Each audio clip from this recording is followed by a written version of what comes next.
प्रिय विद्यार्थियों, आज हम अपने बीए पार्ट सेकंड के दूसरे पेपर भारत के सांस्कृतिक इतिहास की मुख्य धाराओं के अंतर्गत आर्यभट्ट के चैप्टर के बारे में बात करेंगे। हम अपना जो पिछला लेक्चर है उसमें हम ये बात कर रहे थे कि किस तरीके से विश्व के अंदर जो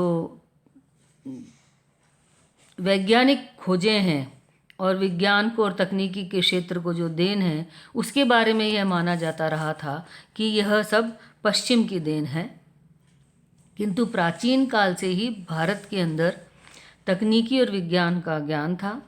भारत के द्वारा बहुत सारी चीज़ें विश्व को दी गई, जैसे गणना, अंक गणित की जो गणना है वह शून्य दशमलव प्रणाली, इन सब चीज़ों की जो देन थी उनमें जो सबसे प्रमुख व्यक्ति का नाम आता है वह नाम आता है आर्यभट्ट का। आर्यभट्ट प्राचीन भारत के श्रेष्ठ गणितज्ञ और ज्योतिष थे, जो कि 5वीं शताब्दी ईस्वी के दौरान ज्योतिष शास्त्र में विकसित हो रही सिद्धांत ज्योतिष प्रणाली के अग्रणी विद्वान माने जाते हैं। आर्यभट्ट का जो सिद्धांत ज्योतिष पूर्ववर्ती वेदांग ज्योतिष व जैन वर्णों में वर्णित ज्योतिष के अस्पष्ट ज्ञान की अपेक्षा गणितीय पद्धति पर आधारित था। यानी कि जो ज्योतिष ज्ञान था वह गणित की गणना पर आधारित था। जो पूर्ववर्ती वेदांग जो ज्योतिष था और जो जैन ग्रंथों के अंदर वर्णित ज्योतिष था उनसे भिन्न था, सटीक था, क्योंकि वह गणितीय गणना के ऊपर आधारित था। तो यह जो गणित विद्या थी वह ज्योतिष का अभिन्न अंग बन गई। इसलिए गणित के समन्वय से ज्योतिष विद्या में अभूतपूर्व विकास हुआ तथा ग्रह नक्षत्रों की गति व उनकी स्थिति के बारे में स्पष्ट त्रुटिहीन निर्णय लेना संभव हो पाया गणितीय गणना के कारण। जो आर्यभट्ट हैं उनका जन्म कुसुमपुर और जन्म काल शक संवत 398 उनके ग्रंथ आर्यभट्टीय में लिखा हुआ है, जिसकी रचना उन्होंने स्वयं ने की थी। यह जो कुसुमपुर है वह वर्तमान बिहार के पटना का नाम कुसुमपुर नहीं है, बल्कि यह कुसुमपुर दक्षिण में है, जो कि उस समय के अश्मक प्रांत जो वर्तमान में महाराष्ट्र में स्थित है थी। कुछ लोगों की मान्यता यह है कि उनका जन्म तो महाराष्ट्र के अश्मक देश में हुआ था और उनके वैज्ञानिक कार्यों की जो राजधानी है वो, क्योंकि आधुनिक पटना के समीप कुसुमपुर में अवस्थित होकर राज सानिध्य में उन्होंने अपनी रचनाएं पूर्ण की हैं, इसलिए शायद कुसुमपुर का उल्लेख उनके ग्रंथ में मिलता है। आर्यभट्ट के द्वारा जो प्रतिपादित सिद्धांत हैं ज्योतिष के क्षेत्र में, उनके 18 नाम मिलते हैं और ये जो 18 नाम हैं ये हैं सूर्य, पितामह, व्यास, वशिष्ठ, अत्रि, पाराशर, काश्यप, नारद, गर्ग, मारीचि, मनु, अंगिरा, लोमश, पोलिश, पवन, मृगु तथा शौतक। ये जो ग्रंथ हैं इनके अधिकांश ग्रंथ लुप्त हो चुके हैं। वर्तमान में वराहमिहिर की पंच सिद्धांतिका के द्वारा केवल 5 सिद्धांतों यानी कि सूर्य, पितामह, वशिष्ठ, पौलिश और रोमक के विषय में ही जानकारी प्राप्त है। इससे यह स्पष्ट है कि सिद्धांत ज्योतिष के द्वारा पूर्ववर्ती ज्योतिष को सुधारने का प्रयास किया गया था, लेकिन उसके ग्रंथ उपलब्ध न होने के कारण उसके बारे में निश्चित रूप से कहना संभव नहीं है।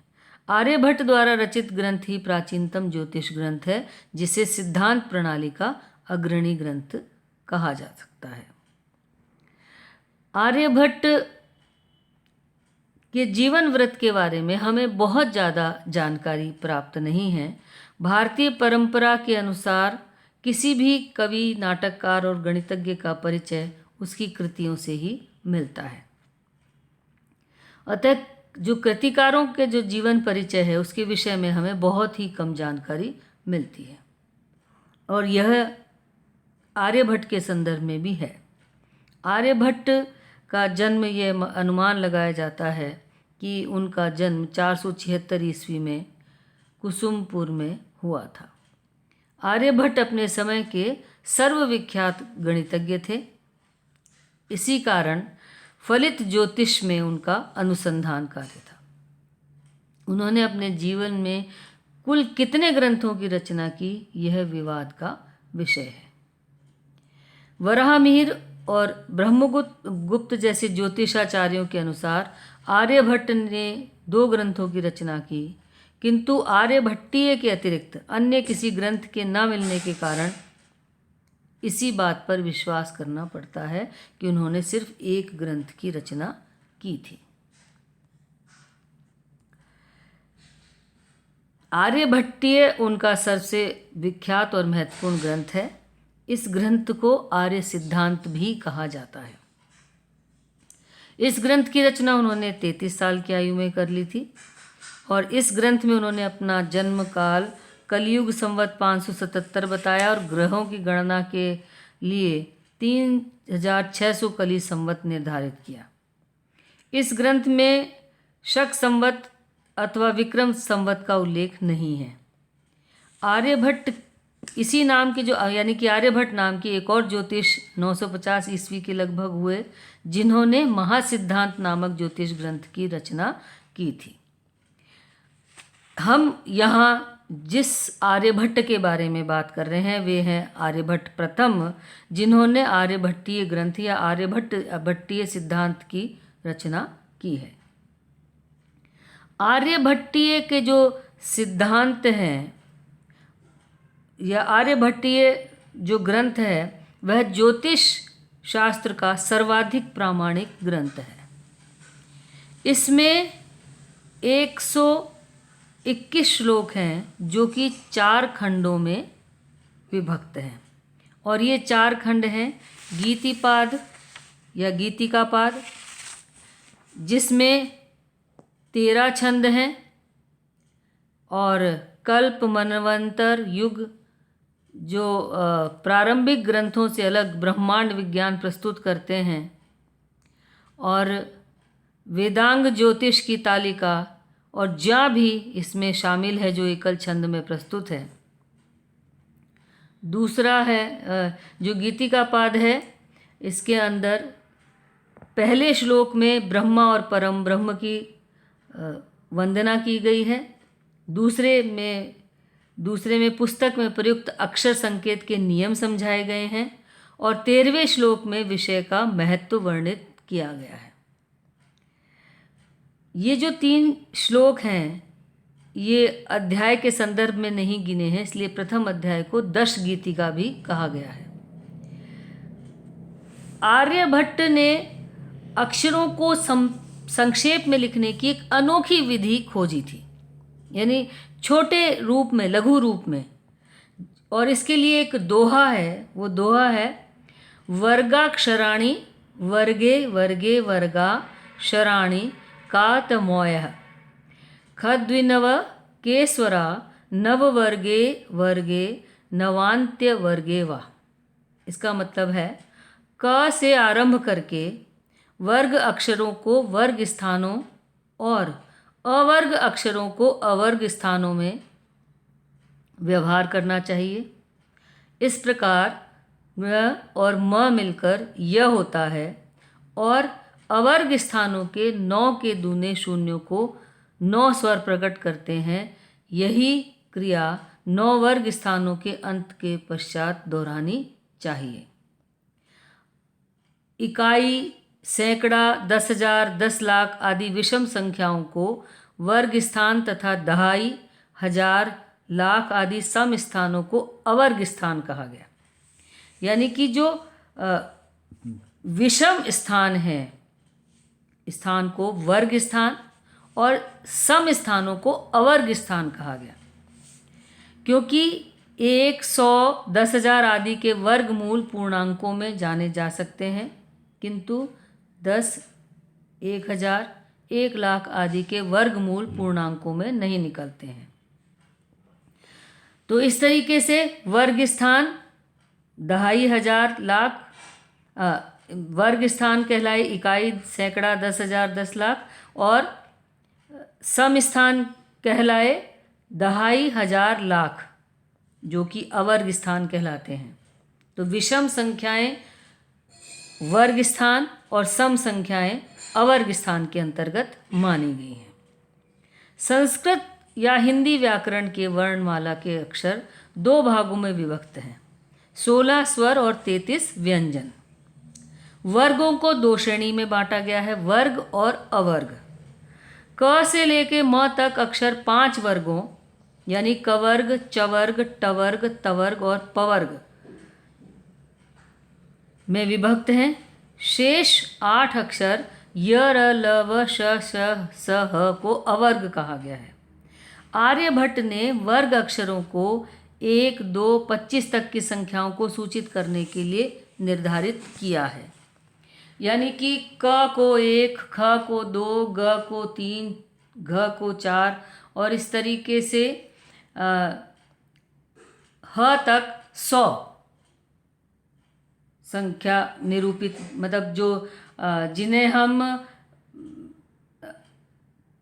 वर्ग कह रहे हैं, यानी उनमें है 25 तक की संख्या, और जो अवर्ग हैं उनमें है 30, 40, 50, 60, 70, 80, 90, 100 तक की संख्या।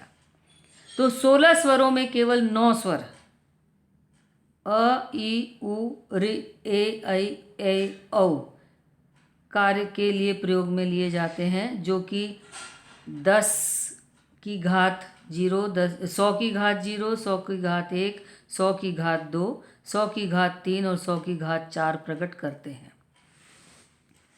तो अगर हम ये कहें कि एक महायुग में सूर्य पृथ्वी के 43,20,000 चक्कर लगाता है, चंद्रमा 5,77,53,336 और पृथ्वी 1,56,22,37,500 बार घूमती है।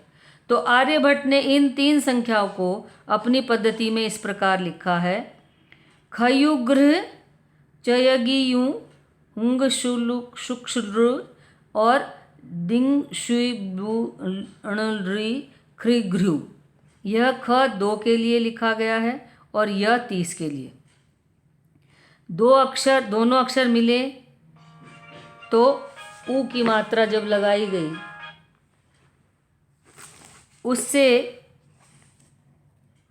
दोनों 100 की घात 2 अर्थात 10,000 के समान है, इसलिए क्यू का अर्थ हुआ 32 गुणा 100 की घात 2 यानी 32,000।